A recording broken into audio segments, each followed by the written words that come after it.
everyone, and welcome back to Wake and Take. It's your boy Jason, and boy, do we have some football to talk about today. Week 4 happened yesterday. Well, Sunday, week 4. We still got 2 more games tonight, but it's time to give our reactions, our fantasy football takeaways from the game. So go ahead and buckle up, take out your coffee, sit back, relax, and enjoy the show.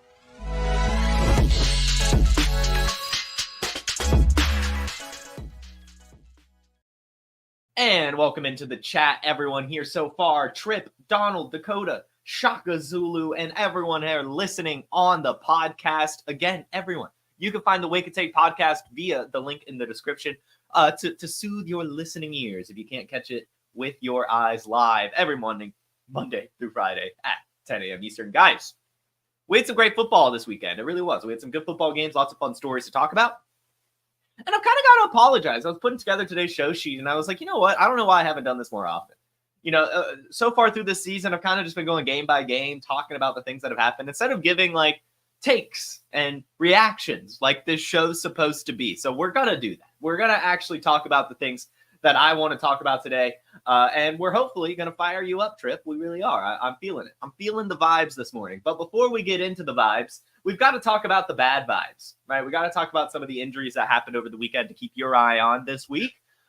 First off, and we'll definitely talk some more about this, but Rashee Rice, he tore his ACL, at least expectedly. I'm sure we'll have a full report on that, but he had a knee injury, went out. All the reports so far are suggesting that they believe it is a torn ACL. Tyler Bidet, which I learned his name is pronounced Bidet in yesterday's broadcast. He has a back injury. It was really scary, actually. If you were watching Red Zone like I was yesterday, he had like a little catch thing, like kind of got tackled. It seemed fine, was able to go to the sideline under his own power. Like didn't seem like literally just seemed like a normal football play. But then like a few minutes later, you get all the reports that he just kind of fell over on the sideline on his back, and they had to stretch him out. Supposedly, all the reports out there right now is that he's okay at the hospital. Really not sure what that means. We don't know what the injury is. We're hearing back, neck. I don't really know. Either way, very scary, but good to hear that he is okay in the hospital. And hopefully he can get back out there soon or get an injury settlement and retire. I don't really know what the situation here is, but so far so good for him. At least, not super severe. Christian Watson. It came out this morning that he has a high ankle sprain. Some reports are suggesting he might land on IR as well. So that's something. Keep your eye on that. Jonathan Taylor, same thing, high ankle sprain. Definitely not good, as Anthony Richardson also picked up an injury in this game. Now, it looks like Anthony Richardson won't miss time, but we got more to talk about with that one as well. But Jonathan Taylor, high ankle sprain, definitely a bit more serious. Look to see what is going on with that in terms of miss time. I'm sure he'll miss at least a couple weeks, but hopefully he can avoid IR. Taysom Hill re-aggravated his rib injury or chest injury that had kind of been sidelining him for the past couple weeks. Re-aggravated that. Luckily for Taysom Hill managers, he scored 2 touchdowns like the beast he is before picking up this injury. So at least you got some points out of him before going down, but definitely something to monitor, as he's probably not going to be out there for another week or 2. Malik Neighbors picked up a concussion on Thursday Night Football. We know with stars, it doesn't really mean anything, especially since he has the long week. So probably nothing to be concerned about. Cordero Patterson picked up an ankle injury. Jacob Cowing picked up a shoulder injury. And Trey Palmer also picked up a concussion. Those 3, I mean, they're kind of smaller, less important fantasy players. Hopefully they're okay. We'll kind of just monitor that as time goes on, but not many takeaways in that regard. But Christian Watson, high ankle sprain, we'll talk about in a bit as well, has some good takeaways. We'll talk about the Anthony Richardson injury a bit more in today's show. And we'll, of course, talk about the Rashee Rice injury as well in today's show. The other stuff, probably sitting down. Now, Trip has a little bit of an update. Says that Tyler Bidet did fly home from the flight or on a commercial flight accompanied by members of the Broncos medical staff, according to some random person on the internet, it seems like. But he was able to get home from some Denver reporter. Seems cool. That seems good. So, yeah, let's go ahead and hop right into it, guys. But before we get into the reactions and takeaways from this week's action, why don't we go ahead and hear just a little bit about our player rankings. Hey, this will just take a second. I want to talk about our player rankings, the weekly projections, Billy, Theo, and our analytics geniuses getting your start sit decisions dialed in that flex tab. And then you get the season rankings. Want to make add drop decisions? The season rankings are updated every week all year. And you have the best dynasty rankings ever as part of the player rankings package. And don't forget the offensive line rankings. Dan Fornick, one of the best in the business. New running back starting this week. Hey, is that offensive line top 10? Yeah, okay, start them. And we rank the cornerbacks out to like CB 100 with the corresponding receiver they're going to be matched up with most this coming week. The player rankings are the thing you need during the season on PlayerProfiler.com. Check it out. All right. Check out those player rankings. They are awesome. We love the player rankings here at Player Profiler. Guys, this is my first takeaway. This is my first reaction. This is perhaps one of the most unfortunate things I've ever watched on my TV screen. Check it out. Him get this as Mahomes accidentally hits his teammate, and that right is watch him get this as Mahomes accidentally hits his teammate, and that right is watch him get this as Mahomes. Yeah, that is Patrick Mahomes tearing Rashee Rice's ACL. I saw this, and I'm just mouth agape. I can't believe this happened. I actually cannot believe this happened. I'm just honestly aghast to use that word, right? Like, I don't understand what Patrick Mahomes was thinking, first off, but also just how unfortunate this is. Like, what are the odds that you tear your own player's ACL? So unfortunate. And that's my reaction, Slayer Stacker. Why was he even trying to make this tackle? It's week 4. It's week 4. And Rashee Rice was there. And you're a $500 million quarterback. I don't know why he's even trying to make this tackle. It's so unfortunate and it's stupid. And to make it worse, to make this whole thing worse, Patrick Mahomes came out after the game and isn't even sorry about it.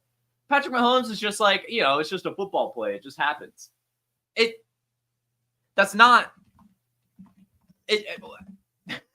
I play sports. I still play soccer.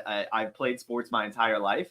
I've run into my teammates before, I guess.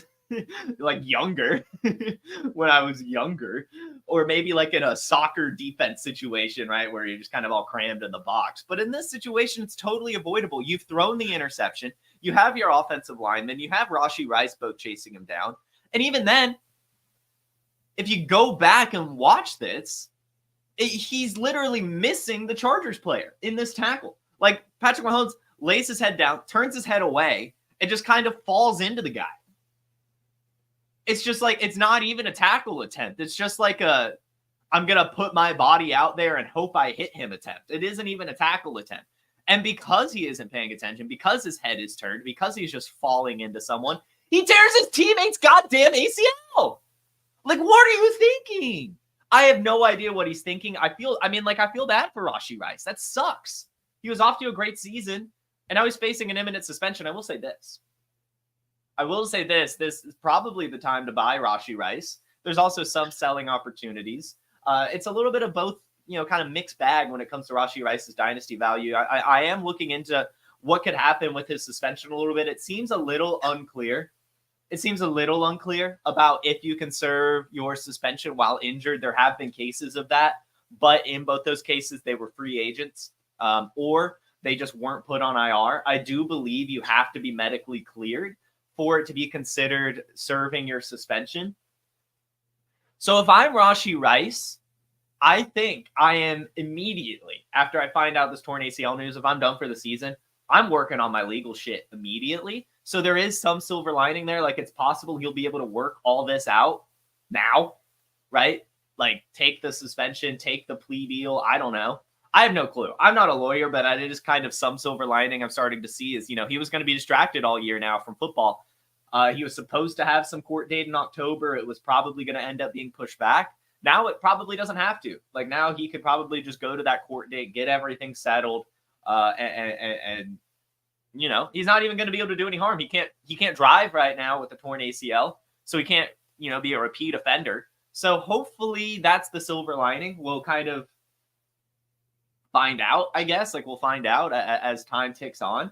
But that's kind of what I'm assuming, is that Rashee Rice will do a little bit of a just go ahead and lean into the legal issues and get those things sorted, since he won't be on the football field. But we'll see, right? I mean, we'll see. But that's kind of my assumption, which I do believe would be a silver lining. And I see Tripp saying Davante Adams to Kansas City, and I feel like that's got to be the case. I know a lot of people would say, oh, why would the Raiders trade within division? I think that is reasonable when you're talking about a young star player. But in this case, it's really only going to be a one-year rental for the Chiefs anyway. And it's not like the Raiders are trying to make a Super Bowl run this year. Like, I see this a lot. I see Ryan saying it here in the chat. There's zero chance. I don't think zero chance is it can work both ways. Like, if the Chiefs give enough, the Raiders would be happy to trade Davante Adams. It's an asset that's lost to them anyway. I don't think that trading within division matters as much for a veteran one-year rental wide receiver like a Davante Adams, especially when one team still has their Super Bowl window and one team has Gardner Minshew as their quarterback, right? It's not, it's not, it's just not what I would expect in terms of just it not having any chance of happening. Like, when I saw the Rashee Rice injury, I mean, my immediate thought was Davante Adams is a Kansas City Chief. It fits perfectly. Very, very similar type of receiver, and fits the Chiefs' offense, would help them tremendously. So I would definitely put it at a non-zero chance. I think it's very likely, to be honest. I don't know who else they would be after if they are to be in this wide receiver market. T. Higgins, maybe. T. Higgins is maybe a reasonable one if you don't believe they would trade within division. But I don't think, I think if you were to say, the Raiders wouldn't trade Brock Bowers to the Chiefs, maybe not even like a Jacoby Myers, but I think a Davante Adams is the exact type of asset. One, the Raiders think that he's a locker room issue, so they kind of get rid of that and send him to a division rival. But also, again, they're not really worried about a Super Bowl this year in Las Vegas, right? The Chiefs are. It would just be a one-year rental. That is a good question. What is the Chiefs' salary cap situation like? Looks like they only have about $5 million in space, but I'm sure they could figure out something. I don't really know. I don't know.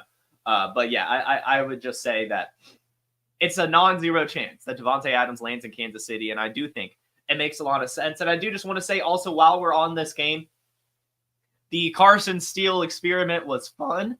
I hope you guys did heed my advice and move on from him. Try to swap him for any backup running back, really. Kareem Hunt, 14 carries, 69 yards. Carson Steele, 2 carries, a fumble. Never saw the game again. That's now back-to-back games with a fumble. Clyde Edwards-Helaire began practicing as well. Carson Steele, dunzo. Hate to say it. Very fun story. Dunzo. Don't worry about Carson Steele anymore. Probably not droppable, but probably will be droppable within the next couple weeks. But right now it's looking like the Kareem Hunt show, the Samaje Perine show, and maybe the Clyde Edwards-Helaire show as well when he comes back, as he returned to practice last week as well. So that's kind of the Kansas City stuff. I don't know what the hell Patrick Mahomes was thinking, but he made a huge mistake. Not apologizing for it, not taking any accountability, which I find horrendous. And it's unfortunate. It is very, very unfortunate for Rashee Rice, for sure. Now, moving on to another person that I just want to kind of dog on for a second. It's Shane Steichen. Again, why was there so much idiocy yesterday? How are you, as a head coach, a person whose main job is to keep the team together and worry about your personnel? How in the world do you think it's a bright idea to take your quarterback, who missed all of last year due to multiple injuries he picked up while running the ball, who just came off the field because he hurt his hip, to then put him back out there to run the ball again? What are you thinking, Shane? Seriously, I understand he's a smart guy. He's been a very good coordinator from his time in Philadelphia, has put together a really good team here in Indianapolis, but also he's an idiot. How? How do you do that? How do you put Anthony Richardson back out there to run the ball?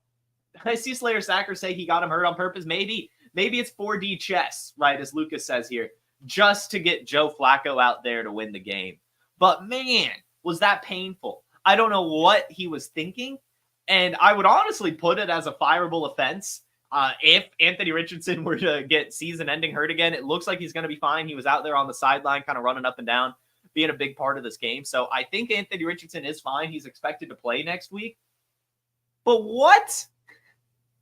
What? That would be like if the Dolphins threw Tua Tagovailoa out there to run a QB sneak after he picked up his concussion again. Like, I don't get what he was thinking, and it's painful as an Anthony Richardson fantasy manager. Like, can he not just, I don't know, let him get to half before running the ball again? I don't know. Painful usage. But shout out to Joe Flacco for putting the team on his back and winning this game. Shout out for saving my Michael Pittman shares. Shout out Josh Downs for being a stud. But man, Shane Steichen, you have to look yourself in the mirror and really think about how you're utilizing your injured quarterback before you injure him again. Like, I would put this as a fireable offense if Anthony Richardson were to, like, if that was season ending again. Like, I would just move on from Shane Steichen. He clearly doesn't care about the health of his quarterback. But luckily it's okay, so we won't get there. And I understand he's trying to win the game. You can win the game without running Anthony Richardson down the throat. Or you could just pull him. Just pull him, right? It's just, to me, it was a stupid decision to immediately run him again. At least let him warm back up and get the adrenaline pumping or something.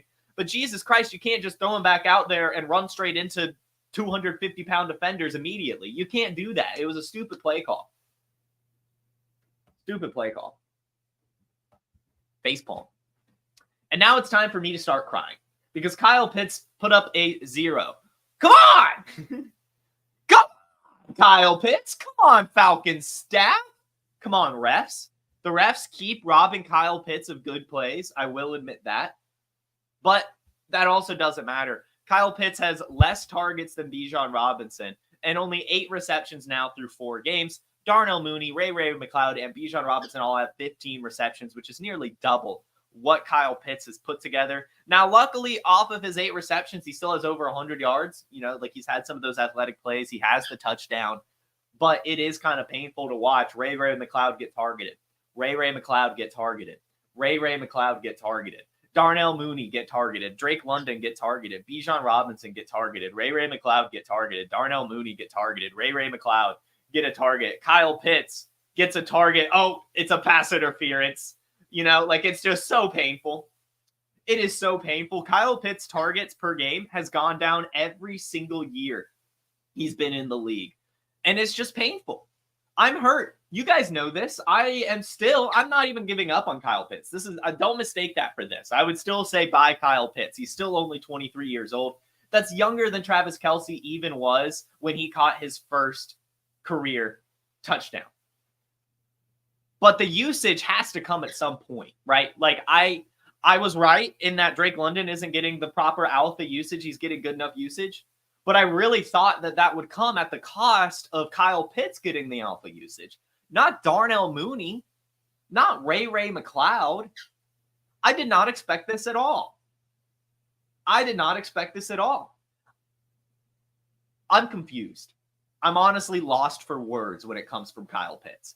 Because I don't know how you only have 8 receptions through 4 games. I don't know. And I see a lot of comments here in the chat, right? Like, he is young. He's a tight end, again, only 23 years old. But, I mean, he broke out when he was 20. So, like, I don't know. Like, I'm just a little confused. I think it's the usage. But I also just think he's not good sometimes. Like, I think it's a little of everything. I think he's not getting open enough. When he is getting open, he's not being found, or he's being interfered with, or he's dropping the damn pass. Like, he doesn't really look that good. Doesn't really look that good. I'm going to be honest with you. And he's not getting the usage. It's concerning. I'm not giving up on him. I did, like I said, I was very high on him. I'm not going to lie. I thought he could be the tight end 1 this year. And honestly, luckily, he still can. The tight end position landscape this year is horrendous. Dallas Goedert's the tight end 1 right now because of 1 big game. So it really will only take 1 big game to get back on track. But when is it going to come? When is it going to come? Because last week against the Chiefs had been kind of getting eaten alive by tight ends, and Kyle Pitts was doing nothing. right? It's a pain. It really is a pain. Like, to not be outproducing Ray McLeod is an issue. Like, I'm sorry. I can write off being outproduced by Darnell Mooney and Drake London because, it is what it is. But for Ray McLeod and Bijan Robinson, even for that matter, to be doing so much better than you, it's a concern.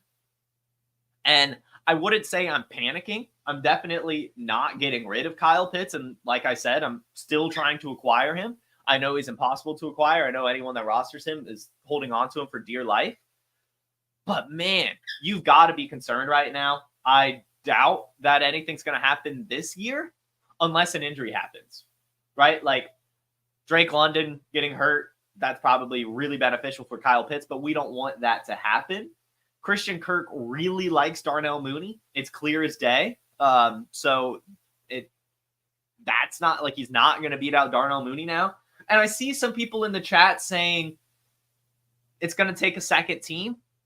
I don't think Kyle Pitts is going to go anywhere else. I think he's going to stay in Atlanta. Really, he's not doing enough to earn a big contract. So I already know Terry Fontenot is going to pay him what he wants for the most part, and no other team really will. So I think this is the definition of a player who's going to stay on a team. Hopefully he turns it around. Again, he's only 23 years old. He still has the athleticism and everything, but it's not really coming together. And at this point, you would expect it to. Like, this was the year to me. Kirk Cousins, he loves his tight ends. The Rams' offensive system generally likes their tight ends. We've seen Tyler Higbee have a 100-target season. It's pain. It's pain. I mean, this is now 3 different coaching staffs and 4 different quarterbacks, right, that have just not really liked Kyle Pitts. 5 different quarterbacks, really, if you count Taylor Heineke. I don't know. Like I said, I'm mostly at a loss for words. I'm frustrated. I'm not giving up. I would still look to acquire him, but it's painful, and it's not. Well, this is my point, Aaron. Sorry. Atlanta won't re-sign him for the money he's going to want. No one is going to sign him for the money that he wants, and so therefore he'll probably end up signing in Atlanta because Atlanta will pay him slightly more than anyone else. He's definitely not getting a top-tier contract from anyone, which is, to me, just generally when that happens, team players should stay with their team. But yeah, I don't know. I don't even know. Because, like, he's getting open. If you watch these games, he's getting open. He is. He's just not getting targeted. And that seems to be part of the game plan, really. So it's going to take an injury for it to happen this year.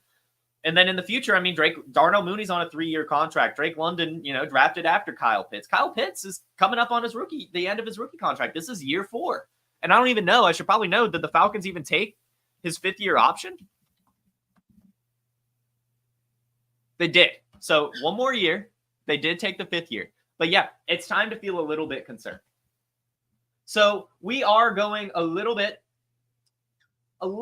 on an L lap here with Kyle Pitts, feeling a little rough. So we'll keep it going with one more kind of L lap. And that is, where is he? Oh, my overlay isn't here right now. Hold on, guys. Bear with me here as I find it. One more little L lap here comes from one of my starts of the week. Back-to-back start of the week, actually, at the tight end position. Back-to-back weeks now. This guy has let me down. And I'm starting to feel just very, very concerned as it pertains to Mark Andrews. Mark Andrews right now is not playing good football. And to make matters worse, the Ravens are not looking his way. If you're panicking about Kyle Pitts, you should be panicking about Mark Andrews because at least in Atlanta's case, it's a good pass offense. But in the Ravens case, it's a very run-heavy offense right now, and Isaiah Likely, the backup tight end, is very much outperforming the Mandrews. Or should I say Boydrews at this point? Am I right, fellas? 0 for 1 in this game. 0 points last week as well. Dropping passes. That target that he had was going to be a first down. If he caught that, honestly, we might be talking about him differently. But he dropped it, and it was a bad drop. Mark Andrews, I am actually panicking on. This is a full-blown panic. I'm not going to lie. Because he is getting up there in age, and I don't mean like this is going to come across poorly, and I don't mean it to, but I also know he has like the diabetes issue, and I don't know how that affects longevity in the league. I don't know. I would have to do research on that, but I feel like that could play into it as well. I feel like that would affect you being able to perform at a high athletic level as you get older. I don't really know. I don't mean that in a bad way, but that's just something else too. Age has, a little bit of a disease, and not performing well, has a backup tight end doing better than him. It is full-blown panic mode. Mark Mandrews doesn't drop that pass that he dropped in this game. Mandrews takes that pass for like 30, 40 yards at least, runs people over. But instead, he drops the pass, doesn't look like himself, and continuously gets outperformed by his backup. It is not good. It is panic time for Mark Andrews. I don't know what I would sell him for. I think you're stuck holding the bag because Isaiah Likely's ahead of him in value, and I would honestly still rather have Mark Andrews than Isaiah Likely, as much as I hate to say that. But what do you do? What do you give up for him? I'm not buying Mark Andrews, really. What do you give? Evan Ingram, maybe? But even then, I feel like Evan Ingram is going to turn things around when he returns. So I don't know. I'm going full-blown panic mode for Mark Andrews. A lot of people asking if they should drop him. God, I don't know. I don't know if you can drop him. You can't start him. You definitely can't start him. But drop him is another story. I think you've got to give him another couple weeks before you outright drop him, because you could still say, he did miss training camp due to a car accident, right? Like, he got injured. So it is still possible he's working back from it. I don't think it is at this case. We're 4 weeks through the season now, right? Like, I think at this point, he probably should have worked through everything, but still getting up to game speed and everything is part of the argument here. But I would say, full-blown panic time for Mark Andrews. It's full-blown panic time. We're not dropping him. Definitely can't drop him. Not yet, at least. But you can't start him. And that's even worse, because now we're talking about a roster clogger at already a position that you hate having to roster. It sucks. It sucks.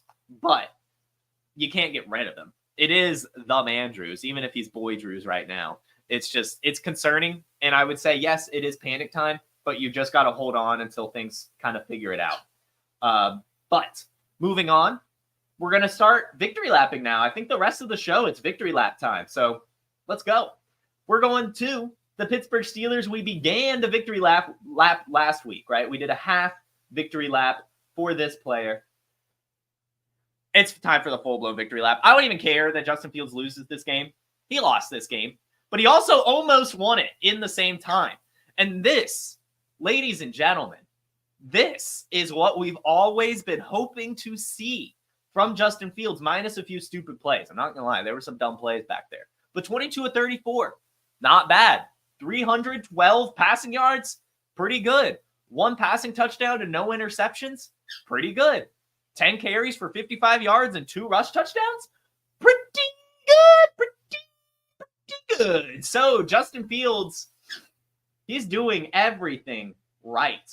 He's doing everything right. And this was always the case. I quote tweeted this bitch on Twitter this morning. We tweeted it out in April. When this move happened, I immediately went onto this show and said, Justin Fields is the Steelers' franchise quarterback. Not that he's going to be the starter this year and then go to another team. No. I called him their franchise quarterback. I never gave a single thought to Russell Wilson playing really a snap, really. I for the most part, my thinking was that Justin Fields would take over mid-season and then kind of go from there and then be the franchise quarterback. But I knew that Russell Wilson was washed, and you knew Russell Wilson was washed too. But for some reason, everyone and their mother thought Russell Wilson wasn't washed, and Justin Fields was the one that was washed. Here's the deal. This was always a young quarterback with first-round draft capital that had insane athleticism with one of the highest ceilings in the NFL that had no development, had absolutely no development. And he took strides last year in Chicago, had his best season as a passer, most pass yards, highest completion percentage, had a 300-yard passing game with no rushing touchdowns. The guy put it together last year, his first year with a weapon. Now he's kind of doing the same here in Pittsburgh, but being a game manager, which is just awesome. I saw really good Reddit posts. He's not winning games. He's not losing them. And in this game, he lost it. I will not lie. That fumble of his and almost 2 fumbles of his did lose the game. The Colts didn't get any points off that fumble, but, if you don't do that, you're able to go down the drive and score. But either way, this was such a good move for the Pittsburgh Steelers. Just absolutely incredible. Because you see George Pickens go 7 of 11 for 113 yards. You see Pat Freiermuth 5 of 7 for 57 yards and a touchdown. You see Najee Harris 3 receptions off 6 targets for 54 yards. That is what the Steelers offense wants to be.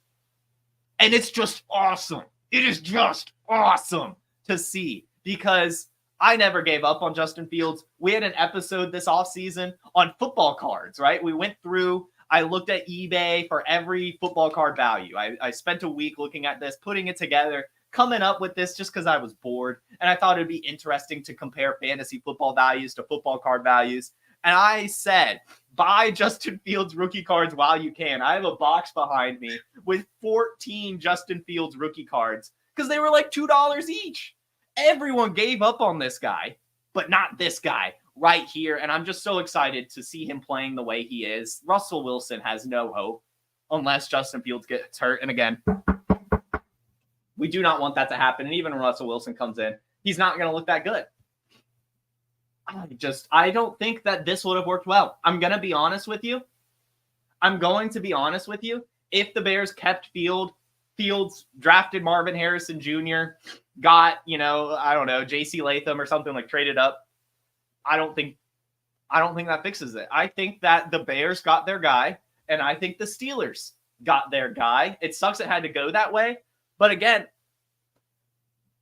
Shane Waldron, Matt Eberflus especially, do not know how to develop a quarterback. Okay? Justin Fields would have struggled even with DJ Moore, Rolatunes, and Keenan Allen. Okay? Like Marvin Harrison Jr. That was not a good offense for him. And that is the coach's fault. That's why I don't believe in Matt Eberflus. That's why I hated what the Bears did. I would have rather just brought in a different coaching staff. But this works now. It works now for both sides. So I'm just excited. I'm just excited. Justin Fields, congratulations. QB of the future. Going to get a contract with this team. Going to stay with them for the next few seasons. Congratulations to Pittsburgh Steelers fans. You've got a very fun quarterback to watch, except for those plays where he runs 30 yards backwards and fumbles. But still, he will also run 10 yards forward or make a really nice pass to George Pickens. So, you take the bad with the good. It's just fun to watch. 3-1, nothing to scoff at. Tough game for this one for sure. Joe Flacco shredding that defense is just what Joe Flacco does. But man, Justin Fields, fun to watch. Almost pulled it off too. Literally almost pulled off the comeback. Would you pick up Fields and redraft and bench Mahomes? I mean, honestly, at this point, that's not a crazy question because, I mean, Patrick Mahomes has lost some weapons now. The Chiefs offense looks pretty bad. I would still take it matchup by matchup. I mean, like this one, we talked about it, right? Some days, wake and take, start of the week, Justin Fields, right? Even on the TikTok, right? Like my number one start of the week across all positions was Justin Fields against this Colts defense. So this was always going to be a really good matchup for him. So we'll see, right? But yeah, it's awesome. Just awesome. I will say some stuff that made people off of Justin Fields is still there, but he's putting everything together and clearly developing, and clearly this coaching staff and offense is built around him as opposed to just kind of built for him. Does that make any sense? I don't know if that makes any sense, but I feel like in Chicago, he was asked to do it all, whereas in Pittsburgh, he's asked to do what they need him to do. And to me, that is just such a difference in terms of developing a quarterback and expectations and what will translate on the football field, that it really is making the world of a difference. I'm just really happy for Justin Fields because, I mean, this was a player that everyone was hating on. Everyone was hating on him. And it was just undeserved. It really was. Like, he got a really unfair shake to start his career, but still looked incredible. Had some, like, he was like the most tantalizing player in fantasy 2 years ago. So I'm just glad to see he's back. Let's go. Giving myself a pat on the back, too, because this was one of the biggest advantages this offseason was to just get him on your team, no matter what the cost. I got him for like a third-round pick in a league. I mean, like, it's serious. Seriously. Would you drop Christian Watson for JSN or Wicks? I would do both of those players, by the way. But anyway, moving on to another fun little victory lap. We'll keep this one short. Jordan Whittington. Just keep an eye on this, guys. We talked about it. When Cooper Kupp got hurt, when Puka Nacua got hurt, everyone's top waiver wire ad, Tyler Johnson, Demarcus Robinson, Tutu Atwell. And I was like, what are we doing?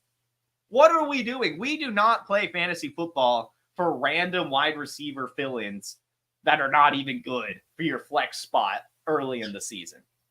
If you're picking up a wide receiver, you want them to improve over the year and have the ceiling, okay? And we saw Jordan Whittington, a rookie, absolutely dominate in preseason, earn himself the roster spot, and really, really catch Sean McVay's eye in the type of way that they can use him. This is a wide receiver that's unique, okay? He brings something different to this team. Really good athleticism. And we're starting to see it show. His usage is increasing week after week after week. 8 targets in this game, brings in 6 of them for 68 yards. And you would be crazy to think that when Cooper Kupp and Puka Nacua comes back, that he's sent away. It would be Cooper Kupp, Puka Nacua, Jordan Whittington, number 3. And I'm willing to put my head out there on that. I'm willing to, because that's how football works.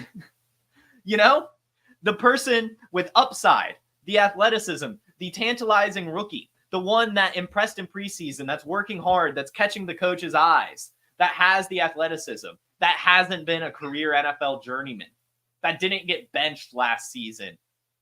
That's the one you want. And he was the one that nobody was adding except for on this show where we said, get Jordan Whittington. I don't want Tyler Johnson. I said that. Don't get Tyler Johnson. Don't care about Tutu Atwell. If you want to get Demarcus Robinson, sure, he will score you some points, but you're never going to feel great about it. Jordan Whittington, on the other hand, he's not a roster clogger. That's what you have to think about when you're doing your waiver wire runs. Does this player have the potential to clog my roster? And players like Jordan Whittington don't, because if they don't pan out, if they don't get the usage, you're dropping them. But for some players, like a Demarcus Robinson, for example, you're just holding on to that guy because, oh, he's a wide receiver 1 on the Rams. He gets the most usage, but it's boring-ass usage with no ceiling. And you have to think about that. Jordan Whittington, keep an eye on this. This is his type of usage, and I guarantee he'll still be on the field when Cooper Kupp and Puka Nacua come back. We saw it week 1. He scored a touchdown in week 1, but it was called back because of a holding penalty. They gave him the ball week 1, okay? Over Tyler Johnson and everyone. So get this guy on your roster if he's still out there. Get him on your roster if he's still out there, and drop Tyler Johnson and Tutu Atwell. They do not need to be rostered because you're never going to start them. Off my high horse now. Moving on to an L plus W lap. First off, DeAndre Swift, I drafted you in almost every redraft league I'm a part of. I traded for you in a ton of dynasty leagues. And I finally benched you this week. And you know what your ass did to me? 16 carries for 93 yards and a touchdown, 7 of 7 in the passing game, led the team in both receiving yards and targets. He looks like he's here. He looks like he's getting the usage I expected DeAndre Swift to get with that 3-year, $8 million a year contract based on what we saw from him in Philadelphia. He had over 1,000 rush yards last year in Philadelphia. He looked good. He just didn't score touchdowns. And this year, he has looked terrible. So I finally gave up on him, especially last week. Roshan Johnson and Khalil Herbert were getting mixed in. It was concerning. It seemed that they were giving up on him. But they gave him one more chance this week, and he took hold of that thing. And it was just awesome. You cannot lie to me. You cannot look me in the face and tell me you do not like seeing DeAndre Swift play well, because it's awesome. He's so electric. He's so explosive when he's playing well. And I saw some chats. Should you sell DeAndre Swift? No. Especially in Dynasty, no. You hold on to this player. You hold on to this player because he's awesome. They gave him a 3-year contract very similar to Tony Pollard, because they believed in him and wanted to kind of build this offense around him. It's not going to stop here. He's going to get this type of usage. all season. And he was getting this type of usage minus the 7 targets pretty much all year too, except for last week. So I hate myself for benching him. Absolutely hate myself for benching him. But I'm very excited that I held on to my shares, didn't sell any of them, and now I'm able to kind of start him with hopefully some more confidence. You guys have seen it. Our Wake and Take Best Ball leagues, both of them. The 2 Wake and Take Best Ball leagues we started, both of them I got DeAndre Swift. Both of them, my team has been sucking because of DeAndre Swift. But now the team looks kind of good. Now we're kind of getting back on track. Will he still have some floor games? Yes. But I really do think we saw last week, okay? We saw last week Caleb Williams get 300 passing yards. We saw Roma Odunze come to life. This week, we see the run game come to life, specifically DeAndre Swift. I think the Bears really are putting the pieces together and finding their identity, getting comfortable. And a big part of that is going to be the run game. And a big part of the run game is going to be DeAndre Swift. So if you could still acquire him for a decent price, I would honestly do so. Again, it's a 3-year contract. So in Dynasty, you have him attached to Caleb Williams for the next couple seasons. And he's still only 25 years old with a ton of athleticism, with an all-purpose skill set. So Swift season, I think it's here. I do. I think the Bears are here, and I think DeAndre Swift is here. Fun to watch. Pretty exciting stuff. Mad at myself for benching him, but I'm definitely glad that I have a ton of DeAndre Swift shares for the rest of the season. And next, I hate doing this, but you win. Sam Darnold, you win. I keep fading you. I keep fading Sam Darnold. I can't believe it. I really can't believe it. I am sitting here every single week. Like at some point, Sam Darnold has to turn back into a pumpkin. And maybe he's waiting for October. Maybe it's next week, right? Like maybe he's waiting for spooky season. But so far, so good. Not like so far, so good, like we're doing well, but like so far, so good. He looks awesome. He has 932 passing yards, 11 touchdowns, and 3 interceptions through the first 4 weeks. 68% completion percentage. Playing lights out. Literally playing lights out. And a big part of that is going to be Kevin O'Connell, right? We've seen it time and time again, right? Where Kevin O'Connell has just put together an offense with whatever quarterback is at the helm. And so maybe we should have expected this. And we kind of did. I think a lot of people thought, like myself included, I thought Sam Darnold would look good for a few games and then turn back into himself. But when is he going to turn back into himself? And how much longer can I keep saying Sam Darnold's going to turn back into a pumpkin for him to prove me wrong? I'm tired of it. At this point, I'm just going to let it happen. I'm not fading Sam Darnold anymore. I'm done with it. He's going to continue to ball. And we'll fade Sam Darnold when he's not on the Vikings. But for now, him and Kevin O'Connell and Justin Jefferson, just a great match. It's working well. And I mean, the throws that he's making are really good NFL throws, like genuinely. Like I am very much impressed by what Sam Darnold is putting together. And my eyes are finally open. I've been like this. I pretend I do not see it, but I do see it now. I see it now. I'm coming around. You win. Sam Darnold, you win. Kevin O'Connell, you win. I'm sorry. Respect on your name is back. Moving on to another team in this game. It's the Packers, right? Just the Packers. And I got to say, Jordan Love is a warrior for playing through this game. 4 touchdowns, by the way. 4 touchdowns on your return from injury. Almost pull off the comeback over the undefeated Minnesota Vikings against a tough defense. But the story of this game is Jayden Reed. Jayden Reed's a league winner. I've kind of classified him in that wide receiver 24 to 36 range, wide receiver 3. This dude's a wide receiver 1. He deserves to be up in the Drake London range, if I'm going to be honest with you at this point, especially with Christian Watson getting hurt again. Jayden Reed is just a stud in this game. 139 receiving yards and a touchdown off of only 7 receptions. You could get him so late in drafts. Not so late. You could get him later than you should have in drafts this year. You're able to acquire him in Dynasty easier than you should. But he's a league winner. If you have Jayden Reed, he's an every week starter. He's getting a ton of usage, and he's producing super well with it like we saw last year. He's just incredible. He really is just incredible. Congratulations to everyone that has him. Jordan Love is a warrior, but Jayden Reed is a league winner. Still try to get him. Honestly, if you have like a Rashee Rice, I would trade Rashee Rice for Jayden Reed right now. Hands up in the sky, I would do that right now. I would just straight up do that. And a trade I wouldn't do is anything trading away Breece Hall. Do not panic. Do not panic on Breece Hall. Breece Hall in this game looked awful, but you're allowed to have bad games, okay? You're allowed to have bad games at some point in your career, especially when you're a player like Breece Hall. And it just seemed, right?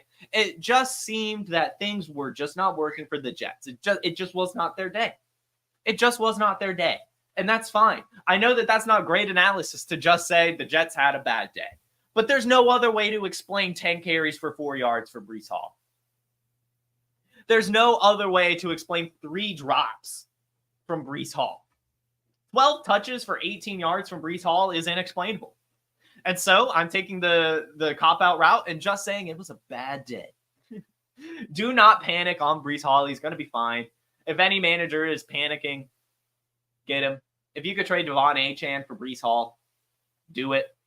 As Alan Davis says down here in the chat, Denver does have a legit defense. They are fixing things on that team. Just a bad day for Breece Hall and this Jets. I'm not panicking. It's Breece MF Hall. Get him if you can. Definitely don't panic. He's going to be fine. I guarantee next week. In fact, I'm just going to go ahead and say it. Quote graphic, producer Dustin. Breece Hall, RB1 next week. 30 points. Saying it now. Breece Hall scores 30 points and is the RB1 next week. Please tell me the Jets aren't on bye next week. Please tell me the Jets aren't on bye next week. I probably should have seen that first. Who's got the bye weeks in week 5? The Jets are not on bye next week. We're good. Breece Hall, RB1 next week, scores over 30 points. Do not panic. Breece Hall is fine. But a running back who's not fine is Rachaad White. Yikes, yikes, yikes. Yikes, yikes, yikes, yikes, yikes. Rachaad White. This was the game. We went on here, on this show, talked about kind of benching Bucky Irving. He picked up a hamstring injury in practice this week. You know, they're probably going to be playing from behind against the Philadelphia Eagles, so Rachaad White should kind of get a bunch of pass-catching work, and they'll probably just lean on him. No. This truly is a split. You would have hoped.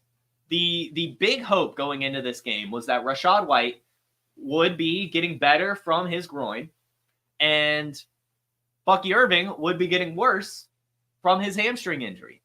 But instead, they both look exactly the same.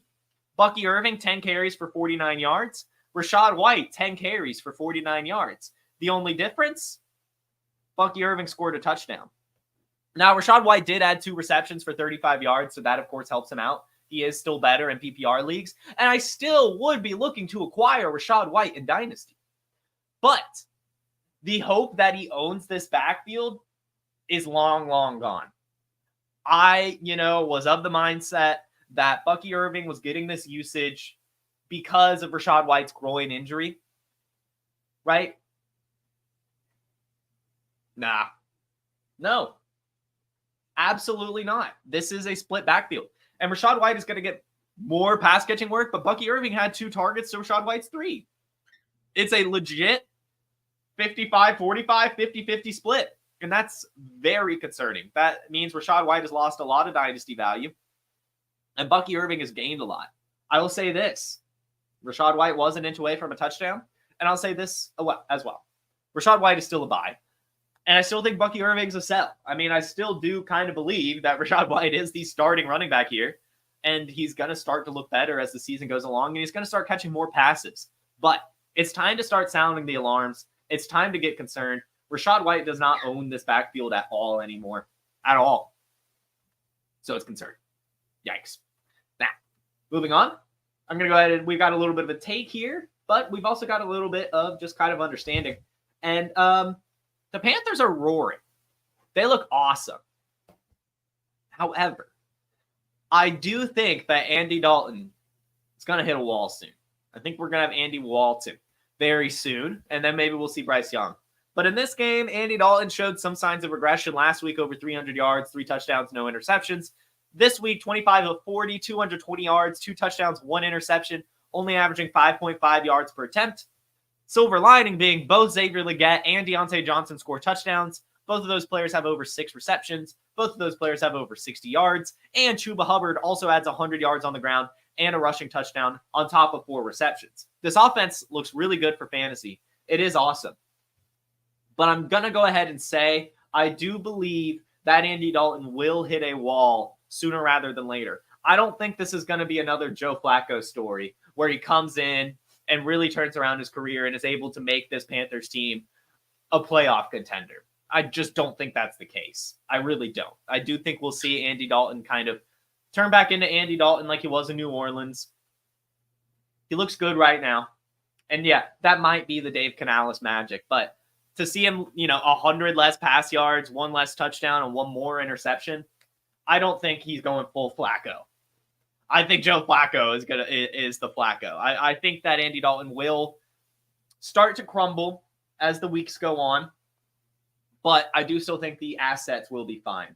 But I will say I don't think that the Andy Dalton excitement is going to last forever. I think that I'm there, but for now, they are roaring and they look good. So shout out Andy Dalton and this Panthers team, Chuba Hubbard and Xavier Legette. Guys, that was one of our top waiver wire ads last week. So I hope you listened and got Xavier Legette. 10 targets in this game, 6 receptions, 66 yards, and a touchdown. Looked great. And speaking of looking great, I'm going to go ahead and say it. The Cincinnati Bengals are a playoff team. I know that this was, I think their first win. Their first win. But man, is it exciting to see how they win this game. Not only on defense, but Joe Burrow, 2 touchdowns and 1 interception, just like Andy Dalton. But finds Jamar Chase for an awesome play. T. Higgins gets 6 receptions. Eric All gets mixed in. Both Chase Brown and Zach Moss catch some passes. Andre Yosevas gets his catch. Chase Brown and Zach Moss both have 15 carries. Everyone kind of came to life in this game, and it was just exciting to see. We knew it was going to take a little bit of time. Jamar Chase had sat out. Joe Burrow picked up I think it was like another calf injury over the offseason. But they are clicking now.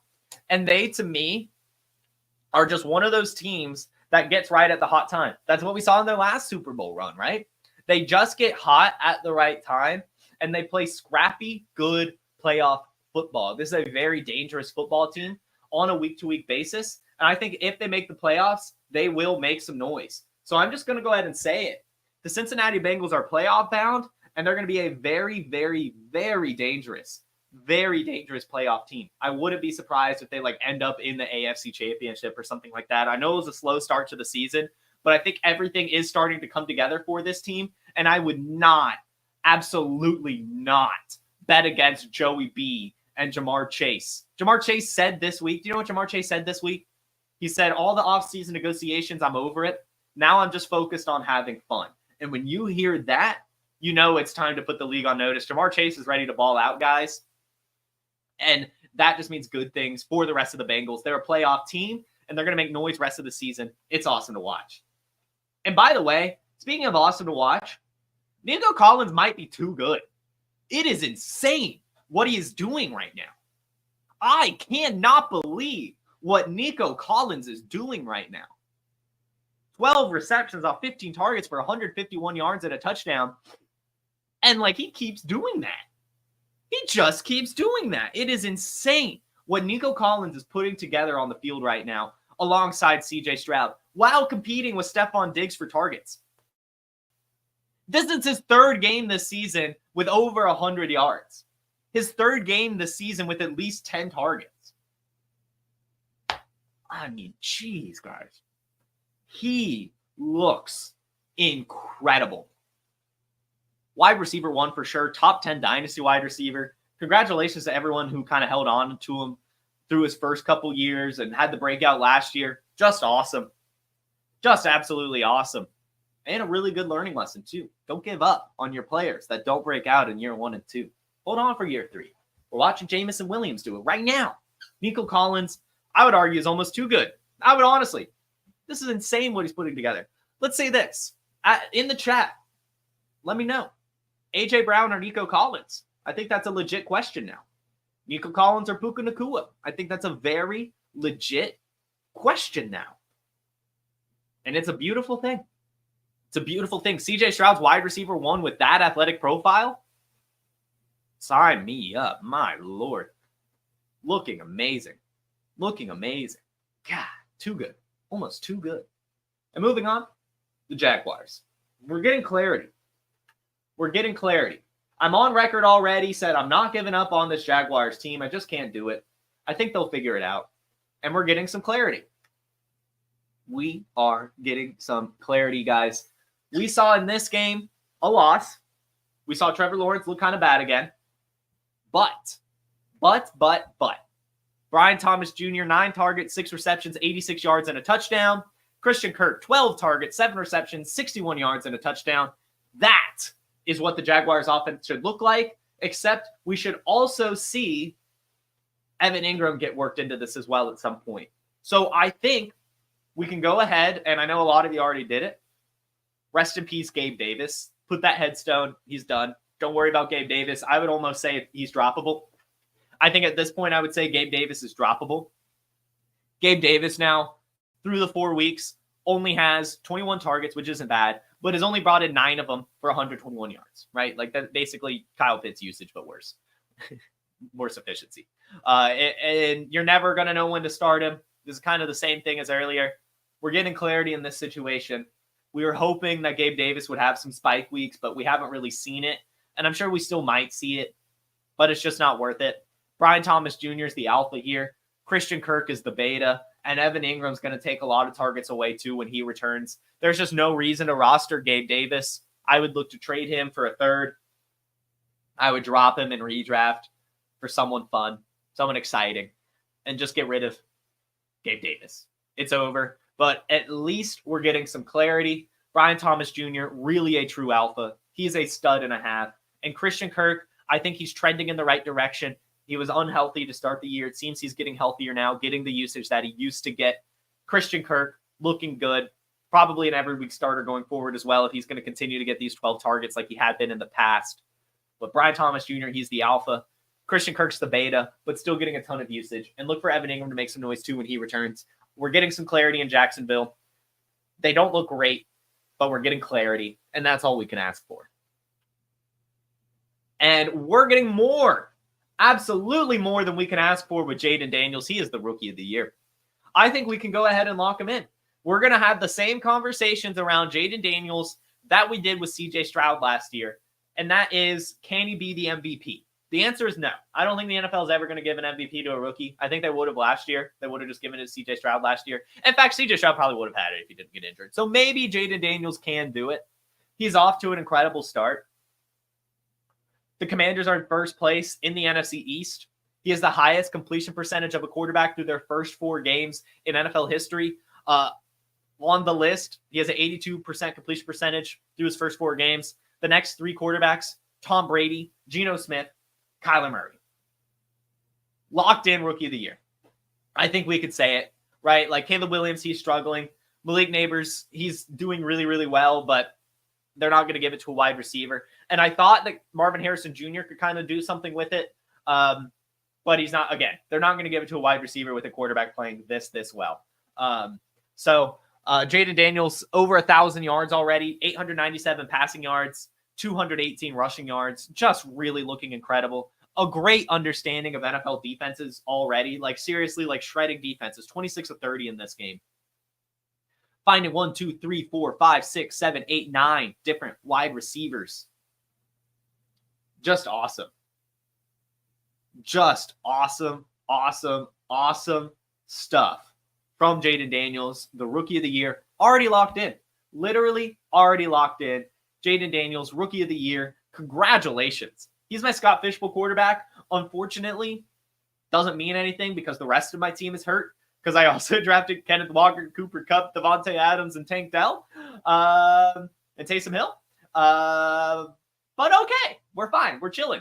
Jayden Daniels hopefully can keep carrying me, and hopefully my guys return soon. But either way, congratulations to everyone that got Jayden Daniels in redraft. He is the cheat code this year. You could have got him in like the 10th, 11th round.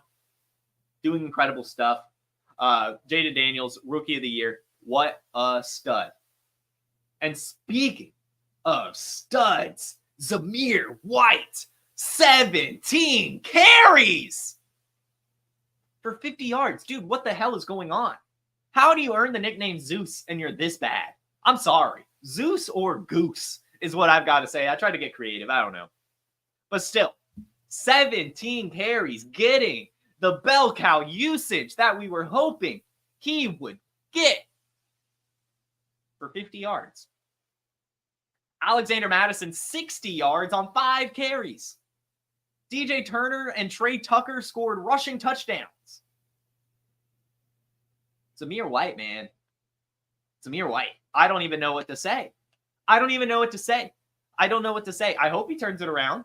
I hope he does. I have a few shares of Zamir White in Dynasty, and he's basically valueless at this time. You should not be ceding touches, and he's not even really ceding touches to Alexander Madison. But he's looking terrible. He's looking terrible. How do you have 17 carries for 50 yards? Zeus is deuce. You're right. It's just awful. Awful. Awful. But you know what is not awful, guys? You know what is absolutely not awful?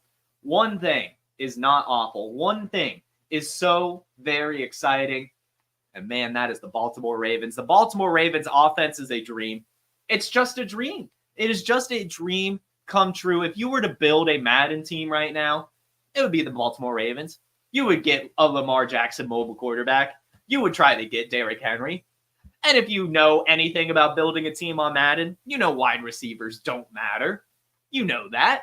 And so this is the perfect Madden team. And man, do they look awesome. Kyle Hamilton is a stud on defense. Lamar Jackson is a stud on offense in all facets. But Derrick Henry is the king still. It's just awesome. Listen to these stats. I mean, Lamar Jackson, not too good, but 200 yards and 2 touchdowns, all purpose. Actually, 3 touchdowns. Rushing touchdown, 2 passing touchdowns, no turnovers. Derrick Henry, 199 rush yards and a touchdown, on top of a receiving touchdown, over 200 all-purpose yards for him. And even Justice Hill, a flex play, by the way, on the Wake and Take show. 4 carries for 18 yards, nothing to scoff at, but 6 receptions for 78 yards and a touchdown. Awesome. Awesome stuff from the Baltimore Ravens, guys. Love it. Absolutely love it. It is a Madden dream. So much fun to watch. And I got to say, again, we talked about it on Friday's episode. Would you rather have Wan'Dale Robinson or Zay Flowers? I'm just going to continue. I pounded the table for that last year. I was like, Wan'Dale Robinson is just Zay Flowers on the Giants. Zay Flowers is just Wan'Dale Robinson on the Ravens. And you have to ask yourself, what does that really mean? Sell Zay Flowers is what I'll say. No, don't drop Mark Andrews. Oh, I'm going to end the show because we just got really bad news. But Ravens, they're awesome. Those are all my takeaways. I hope that was a more fun episode than usual instead of going game by game. Actual takeaways and reactions here. Fun stuff from this week. I really think everything is starting to come together for this season. Absolutely love the NFL right now. Incredible stuff going on. Thanks for tuning in, everyone. And apparently, rest in peace to Dikembe Mutombo. Awful news. Awful news, Ryan. But I guess I'm glad you shared it. And guys, rest in peace, seriously. I'll do the finger wag for him as well. But everyone, I think we kind of answered questions as we were going through. So I think we're good in the questions front. So everyone, thank you so much for tuning in as we got back on track, giving actual takes on the show instead of just talking about what happened. Everyone, have a magnificent Monday, a terrific rest of your week. I hope your Monday night miracles come true in tonight's fun games. And I hope you all tune in tomorrow at 10 a.m. Eastern here on the Player Profiler YouTube for some waiver wire rundown stuff. Everyone, like this video and subscribe and have a good one. Peace. From the Podfather to you, I deeply appreciate you tuning in. And many ask, what can I do? What can I do to help support the hosts, the research they do, the production costs? Go to PlayerProfiler.com, Dynasty Deluxe, World Famous Draft Kit, Rankings, DFS Dominator, and of course, Data Analysis. Subscribe to any one of those, and you support all of us and take Player Profiler to the moon.